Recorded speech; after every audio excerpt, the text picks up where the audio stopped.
Hey everyone, this is Dean and welcome to Strange But Real. Today I've got a great story for you guys today about a black triangular craft that someone is sharing their experience of what they saw and what happened to them. So I want to get this out to you guys. I think this is a good one, so let's get into it.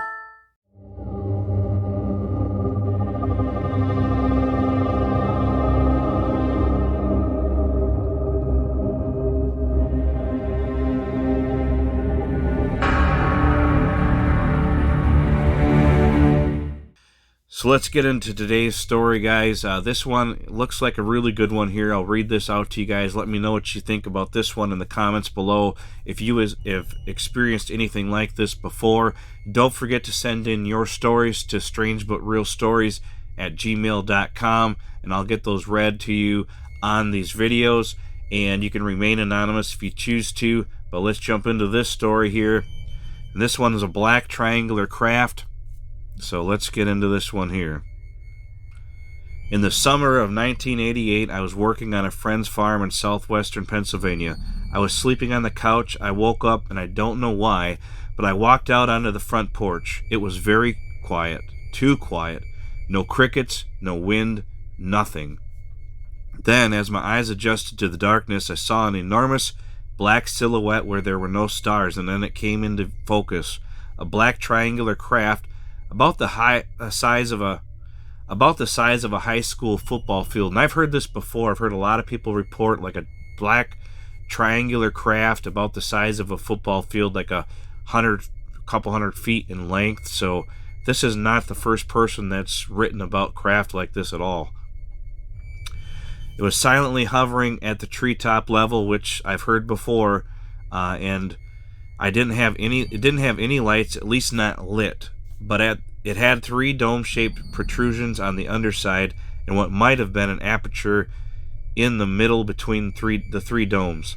Then I saw a good-sized pine tree just kind of hanging in the air, and I don't know why, but I just started bawling like a baby. I was a 22-year-old man crying like a kid, and then there was this blonde girl standing there on the porch in front of me. She was about 5'4" with shoulder-length blonde hair, dressed in a black jumpsuit like a flight suit with no visible rank or insignia of any kind, no American flag, nothing, but she sure looked human to me. Now, you guys have all probably likely heard about the men in black out there, and they have like an all-black suit that they're wearing. I've even heard of some people's stories where they've ran into alien-type creatures that are wearing an all-black suit. So this falls right along in with those reports as well, and this just happens to be a female, a woman. Instead of a man in black, it's a woman in black. But other than that, who's to think that there wouldn't be any women in black? She wasn't a big-eyed gray, but she spoke telepathically. I heard in my head. Her mouth didn't move, and right about the time I registered that, she smiled. She said everything would be okay and that they would put everything back the way it was, and it would be as though they were never there. She reached out and touched my shoulder, and I woke up back on the couch. I jumped up and ran out on the porch, fully expecting to see a giant black UFO, but it was gone. There were crickets and bird song, a breeze blowing, like they were never there. I thought it must have been a dream, but I knew that, just like I know today, it wasn't a dream. I don't have any proof. We didn't have phones or pockets with cameras in them in 1988. I have my own personal first-hand experience, and that's what I have. We didn't have phones in our pockets with cameras on them in 1988 like we do today, and I have my own personal experience firsthand, and that's what I have. I didn't tell my buddies about it then. They would have laughed at me. At least Travis Walton's buddies saw what happened to him. Nobody else saw this but me. I don't think they abducted me, at least I don't remember that, but apparently they have the ability to wipe people's memories or alter them or whatever. And Travis Walton, he was the one that was abducted. There's a movie about it. It's called Fire in the Sky, I believe. And a lot of his friends came forward and they said that he was abducted. Nobody believed them, but he was gone, I think, for either days or weeks at a time, and then he returned, and he's got his story that he's shared with a lot of people. So, at least he had some witnesses as to what happened. When stuff happens to people like this, they're the only ones that experience it. They're not going to share it with most people because people are likely to think that they're crazy, and they're going to probably report them and have them admitted into a mental institution. So, it's sad that people can't be open and honest about this stuff, and that's why I've started this channel, so people can share their experiences and their stories on here. But let's get back to the story here.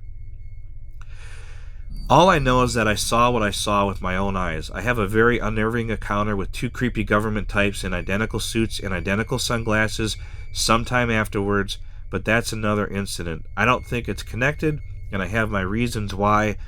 I've been sensitive to the paranormal all my life, and I got it from my grandma. I've seen other things in the sky over the years, weird airplanes when I was a kid, like 1971 maybe.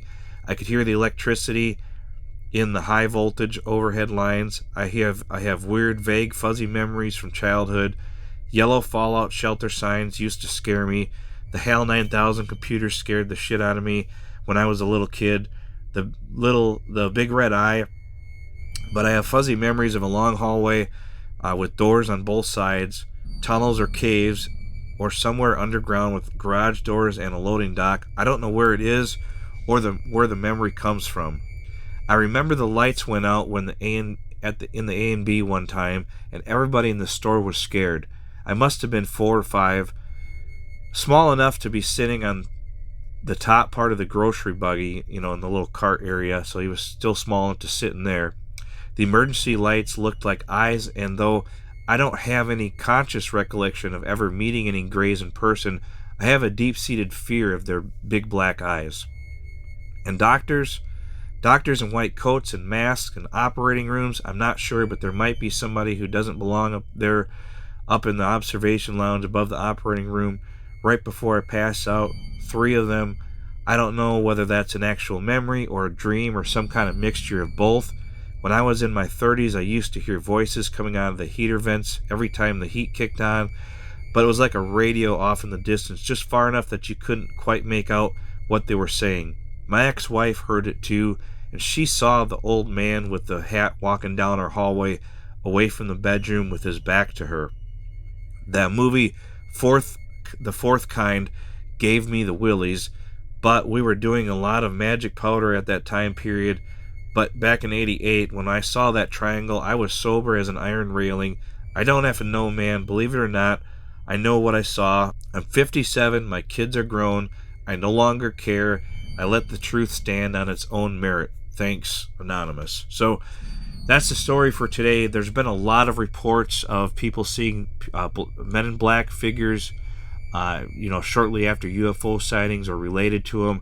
There's been also a lot of the black triangular craft reported. I'm sure a lot of you know Missing 411 with David Paulides. He's got a movie called out Missing 411, the UFO connection. A lot of the witnesses in that movie also seen a black triangular craft, and there's a lot of reports of that black triangular craft. Now, some of those craft could be our government and that they have advanced technology, but it's possible that they could have gotten that technology from reverse engineering from some of these spacecraft that have been recovered. There's been a lot of people that are coming forward saying that we have spacecraft in hidden bases with our government, and they've been transported to different locations to keep their secrecy.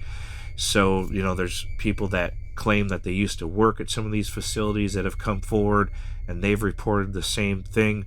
So there's a lot of reports of stuff like this. If you've had any encounter like this, I would love to hear from you. Make sure you send it in and email it to me. The email is strangebutrealstories@gmail.com, and you can get that in my pinned comment and in my video or my channel here. If you go to the description of my channel, there's a Linktree link in there, and you can click on that to get to the email link. But love to hear from you guys about any UFO encounters you've had or any other strange experiences in general. Doesn't matter what it is. If it's strange, I would love to hear it, and I'll get it out to there. I'll get it read out to everybody so they can hear your story. If you want to remain anonymous, you can, and get this off your chest and share it with everybody. So I appreciate all of you, and we'll see you on the next video.